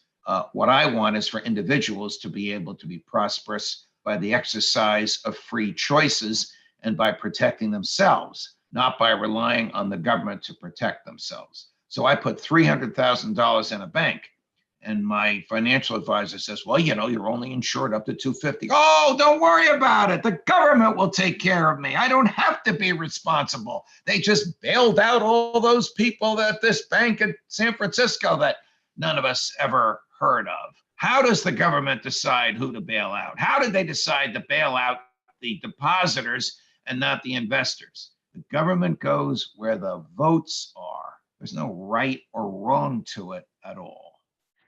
If you're just tuning in to the Wake Up America show, I'm Austin Peterson, and I'm having an intellectual feast with my good friend, Judge Andrew Napolitano. He is the host of the Judging Freedom podcast, and he will be back joining us when I return from Japan on April 7th. So you can look forward to having another discussion then, but I will be taking a 2-week vacation. Judge, have you ever traveled to the land of the rising sun or been to any Asian countries before? I have never been there, and it's on my list. So I will look forward to photographs and descriptions from you and Mrs. Peterson. I hope you have a wonderful, well-deserved, fabulous time. Looking forward to it, Judge, and I'm sure a lot of our friends are looking forward to catching up with Judging Freedom. What have you got coming up next for our listeners? Because I know they love your show as well. Scott Ritter tomorrow on why did the Biden administration reject Xi Jinping's suggestion of a ceasefire before Xi Jinping made the suggestion? Cool, that's good stuff, Judge. I will have to catch up Because with they it. want war. Because old Joe wants to run like old FDR as a wartime president. Well, definitely. I'll download that one and be listening to it on the plane ride over to Japan. Judge Andrew Napolitano, host of Judging Freedom and a good friend. Judge, thank you for your time. I'll look forward to talking to you again when I return. Travel well. God love you. Thank you very much. And you as well, Judge. What did you think of Judge Napolitano? Send us a text at 573-319-1586. That's 573-319-1586. Do you like the new shirt that I made over there today? You're probably wondering, what the hell is that, Austin? I don't know. Yesterday I saw Pepe the Frog, and he looked like he was from the 1970s. And I said to myself, man, he looks like he misses the 70s. So I made this shirt, Man, I Miss the 70s, and it's got Pepe the Frog on it, and it looks like a Steppenwolf cover. And you can only get it at apforlibertyshop.com. Yeah, that's right, apforlibertyshop.com. What are the qualities and traits of a sophisticated and elegant man? I don't know. I'll just have to share a list with you. I have no experience, he said. Just kidding. You know your man AP only runs in the finest of circles, drinks the finest champagne. No, we're going to talk about what are the qualities of a sophisticated and elegant man when we return on the Wake Up America show at wakeupAmericaShow.com. We're not. Here we go. Donald Trump and I approve this message. Believe me, Austin Peterson is the best. He's got the greatest Wake Up America show I've ever seen. Whenever I tune in the mornings and watch the live stream, let me tell you, he has got the absolute best content. I love his guests. It's just a total blast to watch, and I highly endorse and recommend the Wake Up America show. It's terrific, believe me. Step right up, ladies and gents, to learn about the coolest president yet. He's not just any old prez, he's Calvin Coolidge, and boy oh boy is he different from the rest. He was quiet as a mouse, but don't you underestimate his power. He knew how to handle money, and he didn't waste an hour. He cut taxes, lowered debt, and balanced the budget with ease. No wonder the Roaring Twenties brought such prosperity and peace. But don't take my word for it. Grab a copy of Calvin the Coolest President and see for yourself. It's a children's book that'll make you smile and help your little ones learn about wealth. You can find it on Amazon Kindle or get your hands on a paperback at apforlibertyshop.com. So come on down and get yourself a copy of the book that's making waves all around town. You won't regret it, so get ready to be floored because Calvin Coolidge, well, folks, he really scored.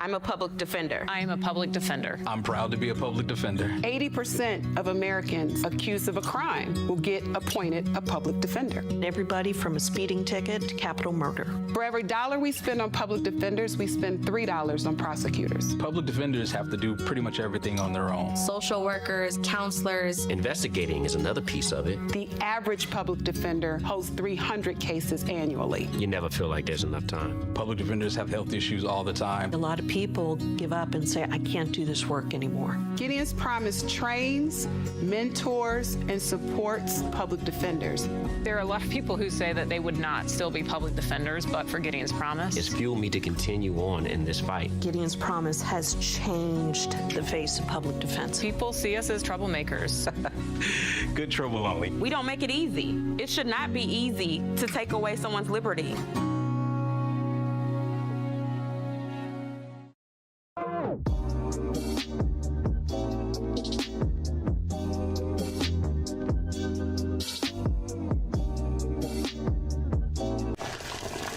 Ever hear the one about the frog? Put a frog in a pot of boiling water and it'll jump right out. Here's my resume again. But put a frog in a pot of cool water and slowly heat it up, and that frog will boil. It's a lie. But as a metaphor for us and all that we go through as veterans, Do you have any real-world experience? it's a story that rings true. We make excuses for how we feel. We push everything down. We tell ourselves the lie that it's easier to stay in that boiling water, to disconnect. And some days, maybe it is.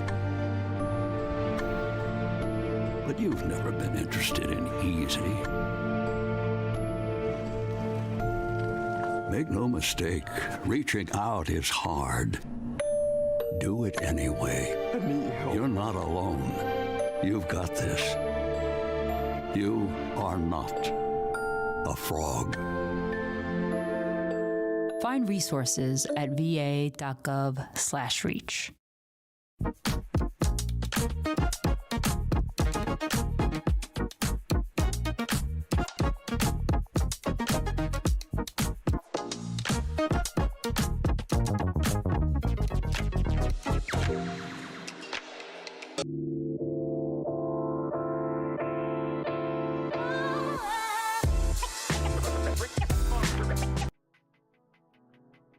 Good morning, Rise and Freedom. I'm Austin Peterson. You're watching and listening to the Wake Up America Show at wakeupAmericaShow.com. How are you feeling today?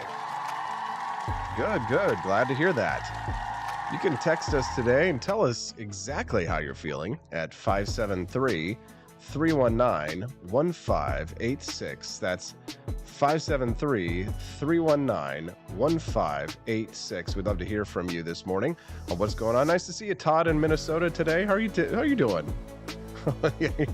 That commercial there, say, sorry, I'm not going to reach out to the government and state that I have mental health crisis. Probably a good idea. Watch out for those PSAs. They'll get you. The Wake Up America Show is brought to you by listeners and viewers like you and our friends over at Field of Greens. Have you been drinking your Field of Greens? I know that our friend Matt Unruh was enjoying some delicious Field of Greens, some healthy drink powder. Check this out. There we go. Let's get to that same condition. Has got a great product for you that I'm happy to endorse and to recommend to you. If you're struggling to get your 6 servings of fruit and vegetables per day, this is an easy and healthy way to get your vitamins and minerals. A lot of times vegetables that you'll eat today don't even have all of the nutrition in them that they used to have because they are mass produced, so they're very low on the nutritional content compared to yesteryear. Well, here's a great way to ensure that you're going to get your 6 servings of fruit and vegetables in one easy drink. Now, you can put it in smoothies. So, for example, they have a strawberry lemonade version of this, which is absolutely delicious. My favorite is the wild berry. You can put it in smoothies, but what I highly recommend is just ice cold water.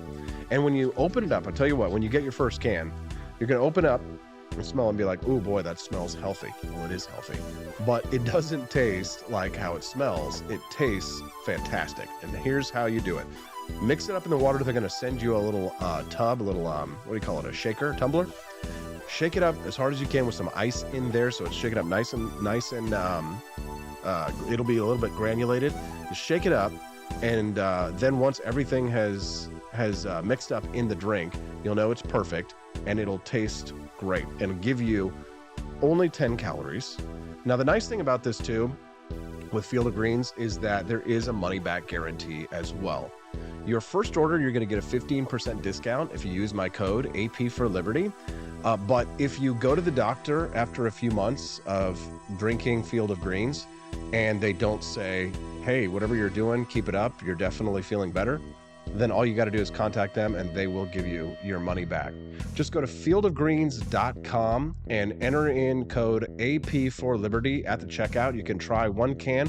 If you set yourself up for future deliveries, let's say you do 3 to 6 months, then you can get 10% off of future deliveries as well. But you got to use my code AP for Liberty. That's AP, the number 4, AP for Liberty.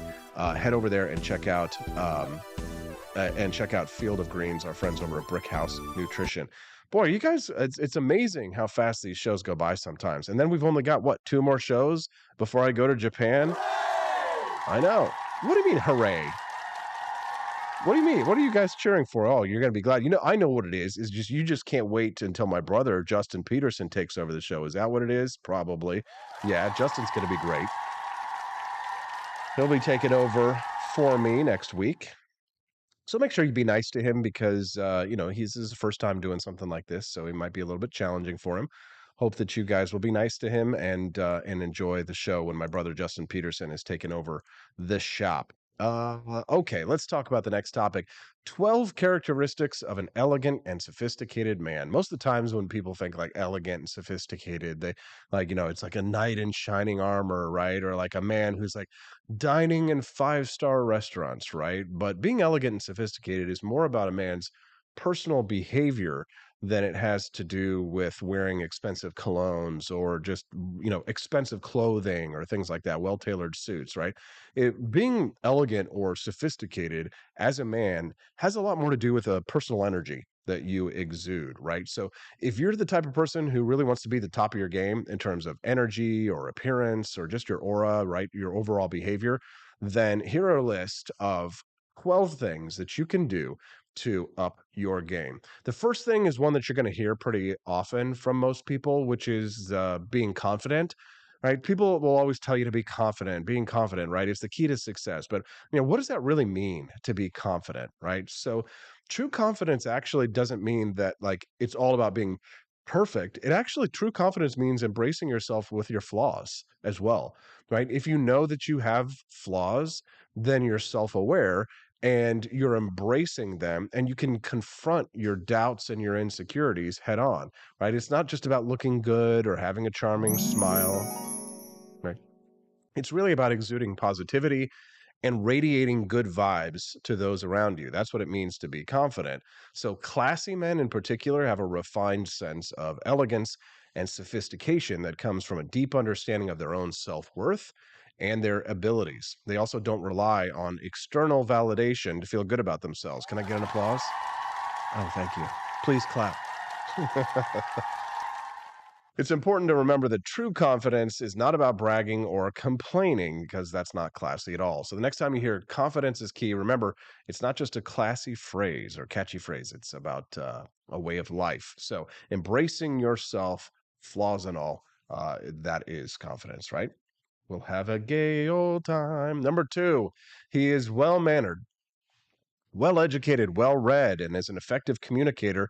These are 3 traits that a classy man should have in order to be taken seriously in any conversation. Aside from being well-versed in social etiquette, which fork is the salad fork and all that stuff, right? You're also known for being punctual and reliable. So you know how to respect others' time. If you're a man, you respect other people's time, right? So I know people who use swear words at the end of every sentence. Obviously, that shows a lack of class. Are swear words appropriate in certain situations? Absolutely. Do you hear me dropping the F bomb every other word here on this podcast live stream? No, I do not. Right? Doesn't mean that I don't use them in my real life. I absolutely do. But there is a time and a place for things like that. Having good manners is going to show that you have class, and people want to be around people who have class, right? You can fit into more situations. Again, I'm not saying don't curse. I absolutely curse. But in terms of how you behave in public, how you speak, right? If F word, S word, D word is at the end of every sentence that you utter, maybe it's time to be considering, uh, upping your vocabulary. What do you think? Number 3, you do know the power of appearance, right? So it's impossible to be classy without being stylish, right? So classy men know being well groomed demonstrates self-respect, and you find wardrobe pieces that highlight your personal style, right? So most men who are classy will find a style that is kind of a timeless style. Right. And, it's not to say that I don't love dressing goofy for the Wake Up America show that I do. Right. And those styles come in and they go out, they go in and they go out. But you should have in your wardrobe some of the classics, right? You got to have the white button down dress shirt, right? You're gonna have like the blue button down dress shirt, right? You gotta have like the ties that are you can have ties I would feel like that are trendy, but in general, like a nice, beautiful black tie. That's going to be something that you're always going to be able to use. The white t-shirt, the V-neck t-shirt, right? Timeless style, right? So you shower every day, maybe you use a little bit of cologne, brush your teeth, keep your facial hair maintained, right? Classy men also take pride in their hairstyle, so having a good barber is also a must. Now, this one, number 4, is one that I've been working on in the last year, and I'm not perfect at it yet, but I am getting better. And that is being generous, right? Elegant, sophisticated men are always characterized by their generosity, which goes far beyond material possessions, right? They're generous with their time, wisdom, and resources, and they're constantly looking for ways to support other people. Now, a classy man knows that your resources are finite, right? You're not an infinitely wealthy man.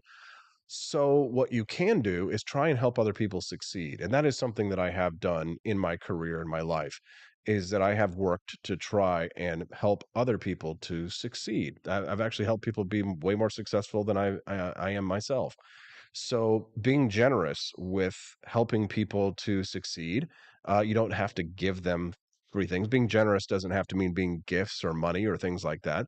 It can mean access to your time, right? Access to your knowledge. If somebody sends you a direct message and asks for your advice on things, I generally try and reply back to almost everyone. I don't always get back to them, but and I do fall short. Someone had asked me for an autograph on a Constitution like 3 years ago, and then for like their husband's birthday.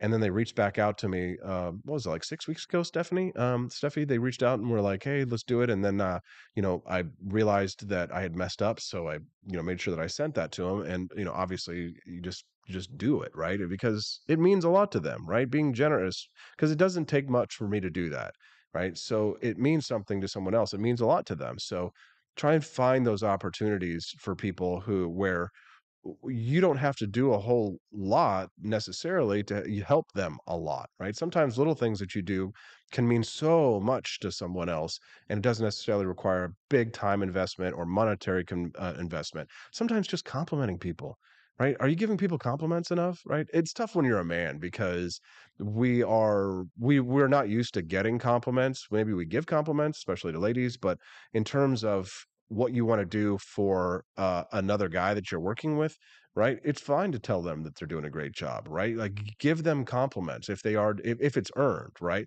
So reinforce the achievements and efforts of your peers. Give positive reinforcement to anyone and everyone who can benefit from them, right? That's going to enrich your own life, right? And it also will uplift the people around you. If you're just tuning into the Wake Up America show, I'm your host, Austin Peterson, and we're talking about qualities of a sophisticated and elegant man. We are talking about what it means to be an elegant and sophisticated man. Joni Rankin messaged in and said, mentoring a young person is very satisfying. I agree. I've always wanted to do the Big Brother program, but I need to figure out a way to do that at one point. The fifth one, and this is one that I actually think that I'm very good at, which is remaining positive. Right, a classy gentleman remains positive no matter the circumstance. Instead of dwelling on problems or setbacks, focus your energy on finding viable solutions. Right, being proactive. It allows you to cultivate sort of a sense of contentment and joy, which in turn contributes to their positive outlook on life, right? Have you ever noticed kind of how positivity can spread like wildfire? That's how we go this morning, right? Isn't that why you turn on the Wake Up America show in the morning? Right? Because we're very positive here. It's a very optimistic show, and I like to remain positive and to kind of spread this, my morningness to other people, right? Remaining a classy gentleman remains positive no matter the circumstance, right? Positivity is one of those things that absolutely spreads like wildfire. The next one on my list here, keeping good company. So, speaking of the people that you surround yourself with, keep in mind you're only as good as the company that you keep, right? This applies to elegant and sophisticated men. These individuals are cognizant about who they spend their time with, which is why they seek out friends who share their core values, their principles, and their interests, right? So, if you like exchanging ideas or expanding your knowledge, you're going to need somebody who has ideas and has knowledge, right? So classy men value ambition and loyalty, right? Appreciate those who can serve as a source of motivation for you for your own personal and your professional pursuits, right? You want to be around people who are reliable and can foster an environment to make you become a better person. What are your thoughts on that? Send us a text at 573 319 1586. You can text the show today with your thoughts at 573-319-1586. I'd like to have you guys weigh in on that one. I am monitoring your chats as well. Our friends over on Rumble today, let's give them a big shout out. Nice to see you all. It's been great to see Rumble growing like crazy in the last couple of weeks. It's nice to see. And of course, our friends over at the Cantina crew, let's give them an applause as well.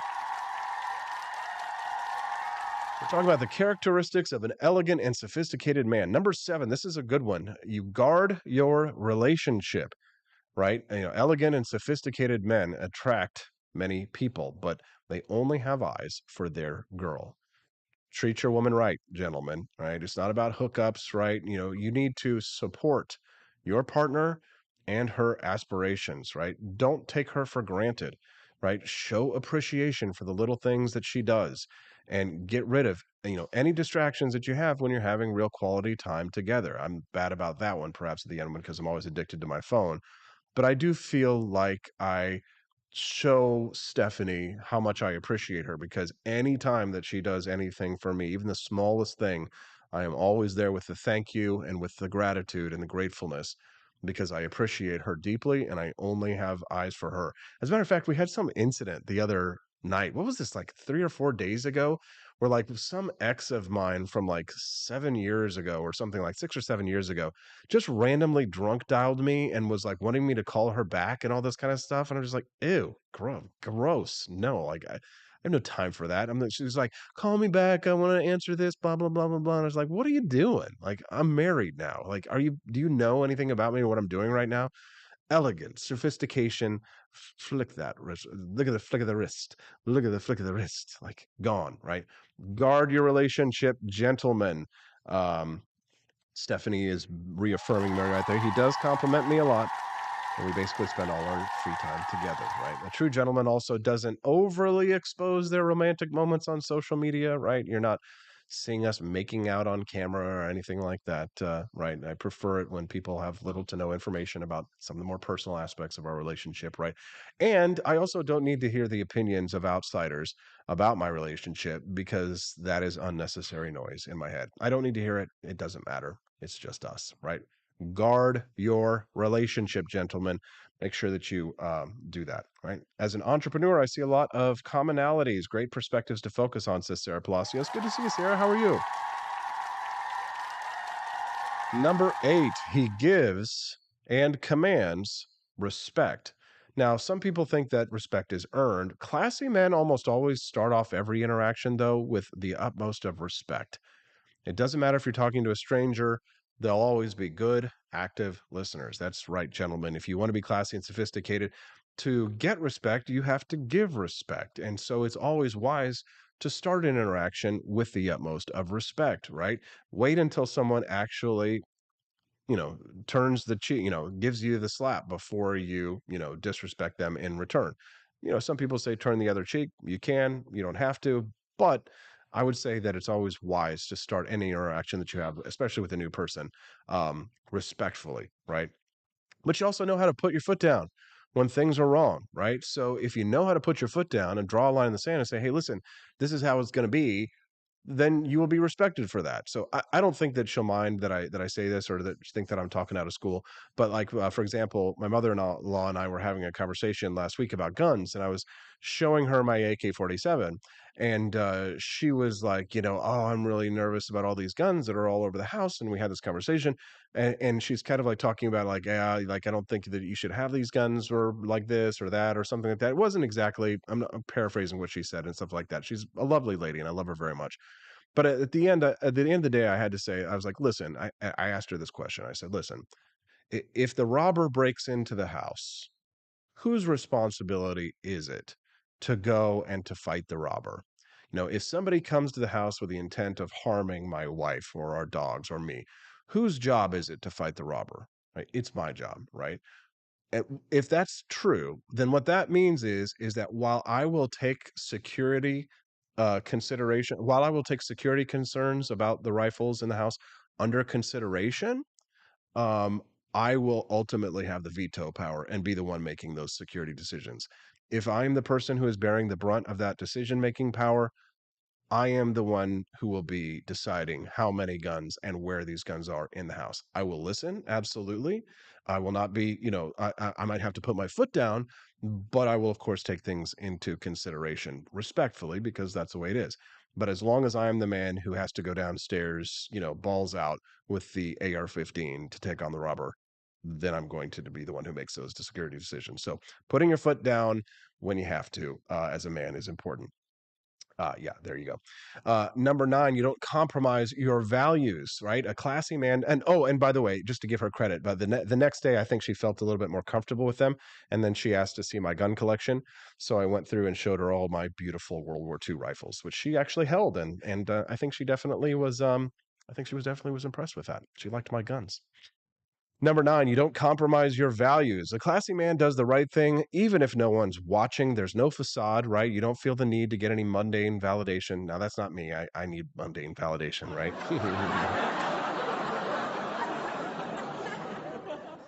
Right? You know, how you see a man online is the same man that you will encounter in the community and in your home. That's one thing that you'll know about a man. Values are always at the forefront of his decisions, and that makes him a person that likes to lead by example, talking about the qualities of a sophisticated and elegant man. Now, if a classy man ever finds himself in a situation where his values are being challenged, he takes responsibility and make things right. He'll charge it to experience, and he will see tough conversations and criticism as opportunities for growth and self-improvement. Number 10 on this list, he has an air of mystery. Now, mystery can bring you power, and every gentleman knows this. If you remain mysterious, people want to know you more, and they'll pay attention to what you do next. Gentlemen never let others know their next move. Instead, they like to be silent achievers that exude confidence without being overly boastful. He leaves others intrigued. This is one that a lot of men could stand to learn if they're looking at attracting a high quality woman. Uh, Classy people have a small circle of friends because they've learned how to set and maintain healthy boundaries, right? Just like how they keep their relationship to themselves, classy men value privacy. By keeping their diverse range of interests private, but not a secret, he's able to cultivate an air of depth and intrigue around his personal life.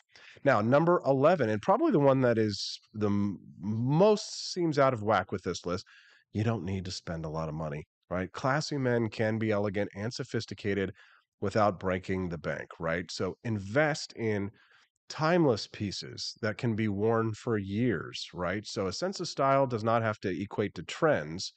And of course, you shop smart, right? Being you're on the lookout for great deals, and you can get creative with the clothing that you already own, right? If you can alter or repurpose existing sets of clothing, then you can refresh your wardrobe without spending hundreds of dollars, right? So Learn how to bargain. That's another one. It's like yesterday, I'm looking at hiring a bunch of freelancers to do like work on the AP for Liberty Shop website. And I absolutely negotiate, right? Somebody quotes you a price, you quote a lower price, and then you meet somewhere in the middle. Learning how to bargain is one of the things that I think Americans are really bad at because we're just so used to going to Walmart and paying the price for something that's asked. But if you don't learn how to negotiate, then you really can't ever consider yourself to be sophisticated, because having a strong bargaining power is a very sophisticated trait in a person. So it doesn't have to be a man or a woman. Um, Brian Lewis over on the chat says that you should treat all people on the level. No person is above or below. This isn't the same as giving people equal access to you. That's a good point. Personally, I've made big purchases that I've regretted in the long run, right? So don't make the same mistakes that I have made. There's a huge difference between smart clothing investments and then random and unnecessary splurges, right? So make sure to spend more on the essentials that will withstand the test of time. And number 12, the last one on the list of classy, elegant, and sophisticated men's traits, and that is to be a lifelong learner, right? This is me to a T, I'll tell you. Abandon the misconception that learning is for children and young adults. You graduate high school, you get a degree, then you think you're done with your education. But if you want to be elegant and you want to be sophisticated, you have got to be a lifelong learner, right? You have got to see this as a mindset, right? Not just a series of activities that you need to get over with, right? There's always something new to discover and to learn.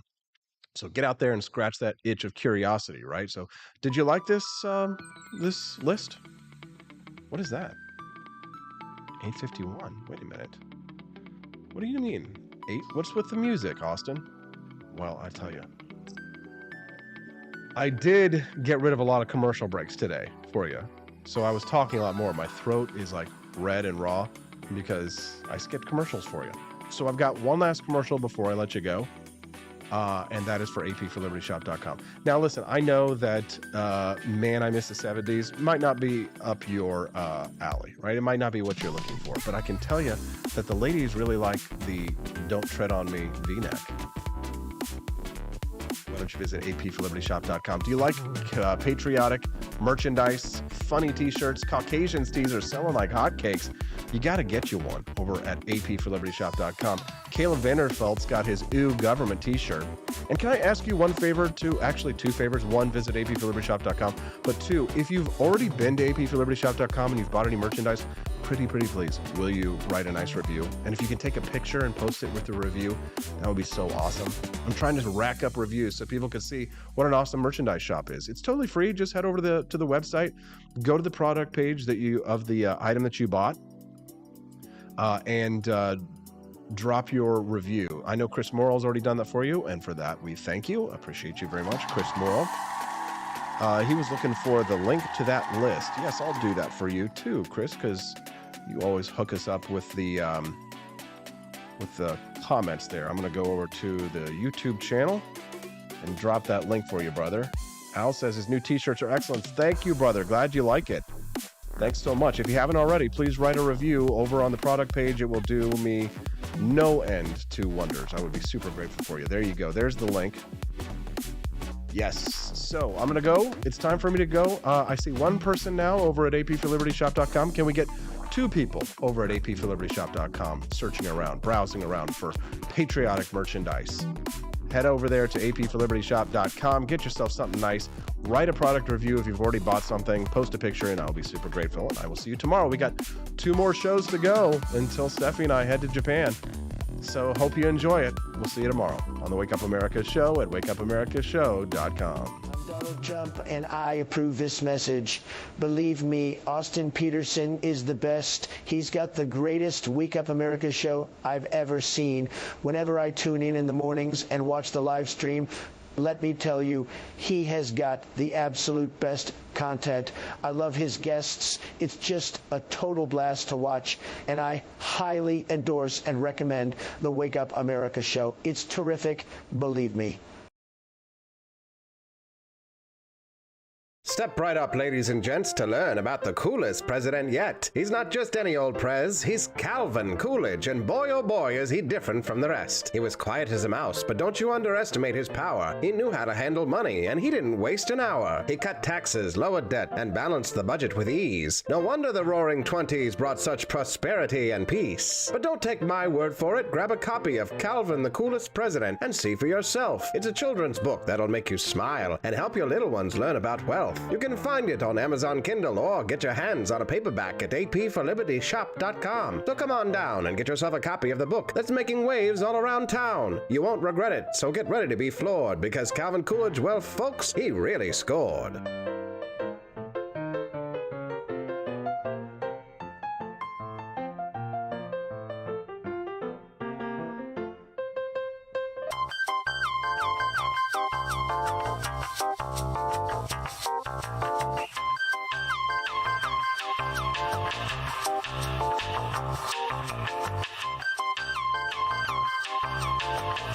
I'm a public defender. I am a public defender. I'm proud to be a public defender. 80% of Americans accused of a crime will get appointed a public defender. Everybody from a speeding ticket to capital murder. For every dollar we spend on public defenders, we spend $3 on prosecutors. Public defenders have to do pretty much everything on their own. Social workers, counselors. Investigating is another piece of it. The average public defender holds 300 cases annually. You never feel like there's enough time. Public defenders have health issues all the time. A lot of people give up and say, I can't do this work anymore. Gideon's Promise trains, mentors, and supports public defenders.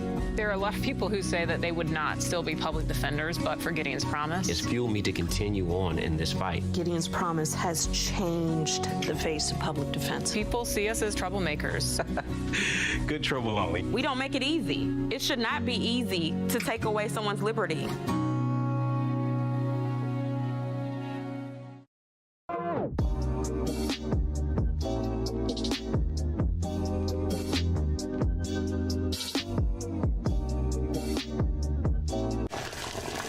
Ever hear the one about the frog?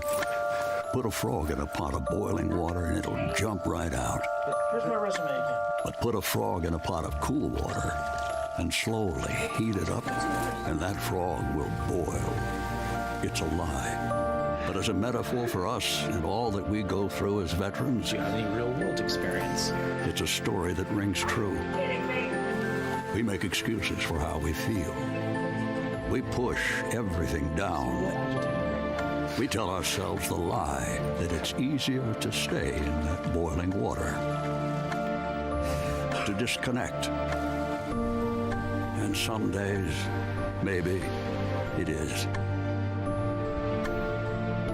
But you've never been interested in easy. Make no mistake, reaching out is hard. Do it anyway.